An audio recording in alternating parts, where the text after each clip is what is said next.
نحن الآن في مدينة دريسدن الألمانية الشهيرة. هذه المدينة الرائعة حقيقة كان لها في الحرب العالمية الثانية كان لها وقع كبير وفي الإعلام العالمي في ذلك الحين، حيث تم تقريبا تدميرها، ونتيجة هذا التدمير من الحلفاء في الإحصاء في تلك الأيام قيل أنه قضى ميتا في هذه الحرب من المدنيين 350 ألف تقريبا من المدنيين، والحلفاء أيضا دفعوا حوالي 25 ألف من عسكرهم في احتلال وتدمير هذه المدينة اللي هي دريسدن. معالمها فيها كاتدرائية عظيمة التي هي تقريبا بجانبنا اللي هي هذه، وطبعا الفنون في كل مكان في هذه المدينة، وكأن شوارعها أيضا هو المتحف التاريخي للفنون والحضارة إلى آخره. الشيء المهم ودائما بلفت نظري في هذه المدينة هذا الشارع على امتداده تقريبا، وشارع صغير على امتداده تقريبا، هذه اللوحة الجدارية التي رسمت في القرن التاسع عشر، في أواخر القرن التاسع عشر على مدى 10 سنوات، وهي تؤرخ لأمراء وحكام مدينة دريسدن التي كانت هي عاصمة ساكسونيا في ذلك التاريخ القديم، أو ليس قديما بعيدا، حوالي 100 200 300 سنة بهذا الشكل كانت البلد هذه فيها هذه الأهمية كعاصمة لساكسونيا التي كانت Ich will euch nicht stören, kein Problem. sonst komme ich mit aufs Bild. Ja. Während ihr das auch, was ist denn das für eine? Ja. Die neue. Danke. Ich bin jetzt die neue, ich kann jetzt öfters. Tschüssi, schönen Abend. genau. فهذه اللوحة هي حقيقة تم تجديدها وتغليفها، أو بالأحرى تدعيمها بالبورسلين، وأخذت عشرات الألوف ربما مئات الألوف من القطع البورسلينية، وتعتبر أكبر لوحة بالعالم استهلكت قطع بورسلين. البورسلان يمكن نحن من نسميه أو بورسلين حسب التسمية الموجودة في هالبلاد. هاي اللوحة اللي هي تؤرخ لأمراء وحكام، وحتى يقيل إن لجنود كانوا لهم قربة من أولي الحكم وأمرائهم إلى آخره.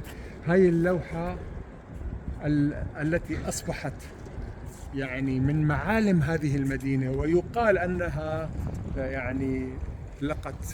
لقت هذا الجانب في الحرب، ولكن بعد أن انتهت الحرب تم إعادة بناء هذه المدينة الرائعة من أول وجديد، وكأن شيئا لا يوجد له أثر في ما مضى من حروب في هذه البلد. ومكتوب انه هي هذه اللوحة رسمت من عدة فنانين ما بين 1871 و 1876.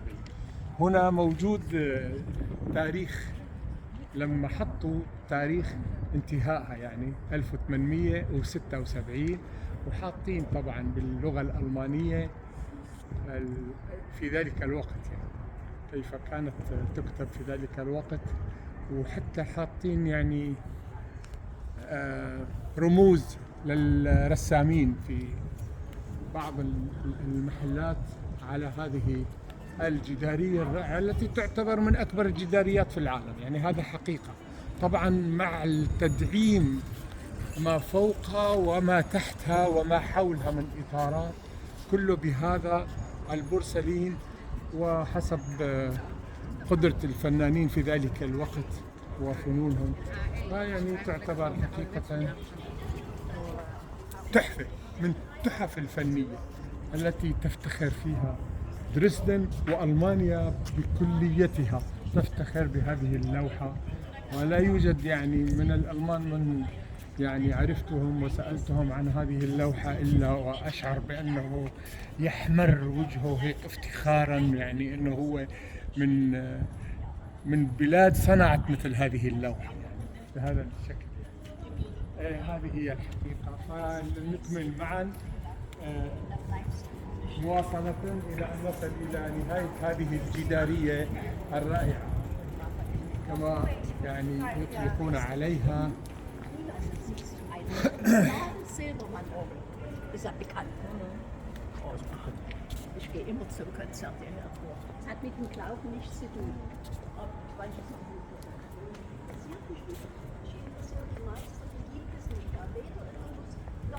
فرسان وأسلحة قديمة ومخطوطات بنفس الطريقة التي كانت تكتب على جلود أو على رقائق أو على مصنوعات من تلك الأيام، منها جلود غزلان ومنها جلود ماعز إلى آخر ما هنالك. لأن اختراع الورق حسب ما تقول الأخبار العالمية أنه بدأ بالصين من حوالي 400-500 سنة. بدأ بالصين صناعة الورق اللي وتطور لحتى وصلنا إلى الآن من الصناعة المتطورة للورق وإلى آخره. هي أنا قلت يمكن اسمها، هي تسمى معناها بالعربي موكب الأمراء. قد يعرفها صديقي الدكتور وجدي خضراء ويقول كن اسمها بالألماني. شو اسمها بالألماني؟ Fürstenzug. فورتسنزوغ. فورتسنزوغ كلمة واحدة، أي موكب الأمراء. نعم، نحن الآن وصلنا إلى تقريبا نهايتها. هذه يقال أنه سنويا بمر عليها بالملايين من السواح، سواء من داخل ألمانيا أو من الدول العالمية يعني. وهي الفراونكيرشة، وهي كنيسة النساء. كنيسة النساء فراون كيرشة، يعني هيك اسمها كنيسة النساء. يعني أنا ما بيصلح لي أصلا كنيسة إلا مثل هذه الكنيسة طالما أنها للنساء فقط. تحياتي.